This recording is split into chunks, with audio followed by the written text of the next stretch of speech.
J'ai les épaules plus légères, je me sens moins chargée après avoir géré une période particulièrement difficile de l'histoire de notre pays où j'avais plusieurs défis à relever, les défis sécuritaires, les défis humanitaires, les défis également de cohésion sociale, les défis de réconciliation et le défi de relancer la machine administrative et la machine économique. Tout cela faisait que j'avais une forte responsabilité qui me pesait sur les épaules et j'avoue que depuis la fin de la transition, je respire. Au regard de ce que je viens de vous décrire, la mission a été particulièrement difficile dans un contexte particulièrement difficile également. J'ai fait ce que j'ai pu en tant que femme d'État. J'ai essayé d'accomplir la mission qui m'avait été confiée par le peuple centrafricain et par les chefs d'État de la CEAC. C'est une œuvre humaine, elle n'est pas parfaite, mais en tout cas, je me suis investie autant que je pus pour assumer mes responsabilités et finir ma mission. Et vous avez vu les résultats.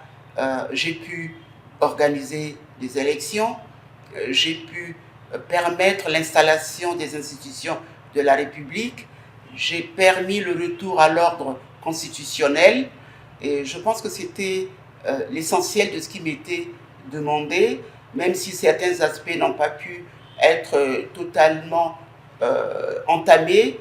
La relance économique, par exemple, c'était compliqué après une période particulièrement difficile. J'ai fait un programme de redressement durable, pur. Je n'ai pas pu tout mettre en œuvre, les divers aspects de ce programme, mais en gros, je peux dire que j'ai essayé d'accomplir ma mission et je suis fière du travail que j'ai accompli, même si certaines actions n'ont pas été à la hauteur de ce que je voulais réellement. Ah, écoutez, vraiment, les actions que les autorités de la transition ont posées et qui ont marqué les populations centrafricaines jusqu'aujourd'hui, ce sont les consultations populaires à la base. D'avoir pu interroger les Centrafricains dans leur milieu, dans la plus petite cellule communautaire sur leur vision de la République centrafricaine et d'avoir utilisé donc ces réponses, ces avis pour organiser le forum de Bangui qui a permis de mettre en place un certain nombre d'actes tels que la Constitution de mars 2016.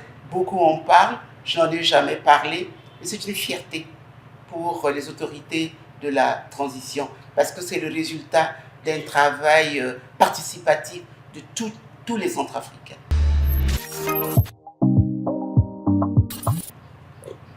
Il me reprochait mon silence.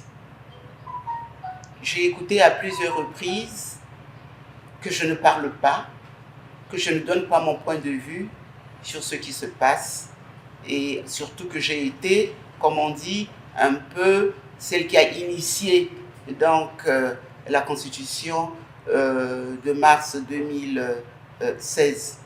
Quand on a été ancien chef d'État, on a des obligations de réserve. Il y a des choses qu'on ne dit pas. On n'en pense pas moins, mais il y a des choses qu'on ne dit pas. J'ai vu les choses évoluer avec parfois beaucoup de regrets quand je vois la violence verbale qui anime la vie politique centrafricaine. Quand je vois un peu le bâillonnement des médias, des partis politiques, je me dis que ce n'est pas à l'image que nous voulions pendant le forum de Bangui de notre République centrafricaine. On a tracé pendant le forum de Bangui les grandes lignes de la gouvernance de notre pays sur plusieurs années. Malheureusement, il y a une rupture de cet élan et maintenant on relève un certain nombre de reculs dans notre pays, démocratique dans notre pays. Vous me direz, il y a une nouvelle constitution, vous savez comment il est décrié, mais elle est là. Il faudrait que les Centrafricains maintenant voient comment l'utiliser ou ne pas l'utiliser, qu'ils se mettent d'accord sur un minimum pour que le pays avance sur le plan démocratique. Ah, je vous avoue que je ne chôme pas. Les Centrafricains ne me connaissent pas suffisamment et n'ont pas su exploiter ce que je représente en termes de valeurs. Mais la communauté internationale, la communauté africaine, c'est ce que je représente.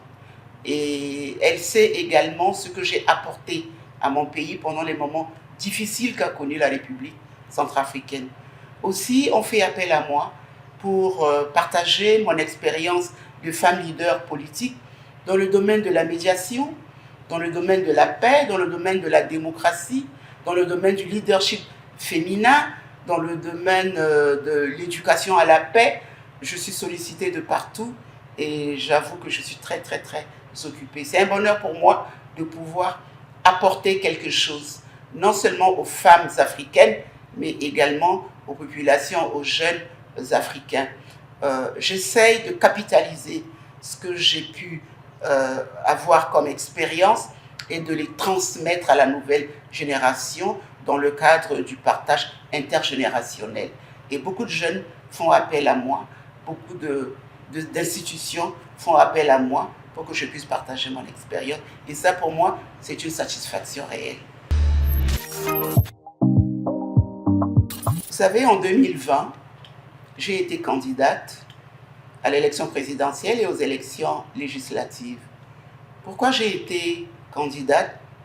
Simplement parce que je me suis sentie interpellée en tant que citoyenne et en tant que femme leader pour essayer d'apporter ma contribution au débat d'idées qui se déroulait pendant ces élections-là. Après avoir été une ancienne chef d'État, femme chef d'État, je pense que je me devais de ne pas être absente à ces consultations électorales. J'ai été la seule femme candidate à l'élection présidentielle. C'était une fierté pour moi de savoir qu'au moins aux élections présidentielles et aux législatives de 2020, il y avait une femme qui était là. Même si je savais que je n'allais pas gagner, j'avais un message à passer. Et par l'exemple, le fait pour moi d'avoir été candidate était un message important que je passais pour encourager les autres femmes demain également à s'engager et être candidates. Bon, les résultats que j'ai eus n'étaient pas à la hauteur de mes attentes, compte tenu du contexte que vous connaissez, politique de l'époque, et surtout que j'étais pas soutenue par un parti politique, j'étais candidate indépendante. J'ai essayé donc d'assumer, mais c'était pas facile. En plus, il y avait un candidat sortant qui se représentait et donc il y avait tous les moyens nécessaires pour passer facilement. Moi, c'était difficile, j'avais pas encore tous les réseaux nationaux nécessaires, mais j'ai tiré les leçons de cette expérience que j'ai capitalisée et je pense que j'ai pris du recul par rapport à cette expérience. Je vais voir qu'est-ce que je peux faire, mais je pense que pour le moment, je n'ai pas pris de décision pour mon avenir politique. Politicienne, chef d'entreprise, traditionnelle, universitaire, auteur, artiste. Toutes sont des ailes du pouvoir. Comment en sont-elles arrivées là? De par nos plateformes, on plonge dans leur parcours, enfance, carrière, ambition, combat. Leur inspiration, mais aussi leur peur. En ces moments où le monde connaît une mobilisation sans précédent pour l'égalité, ils ont accepté de raconter leur expérience de filles, de femmes, de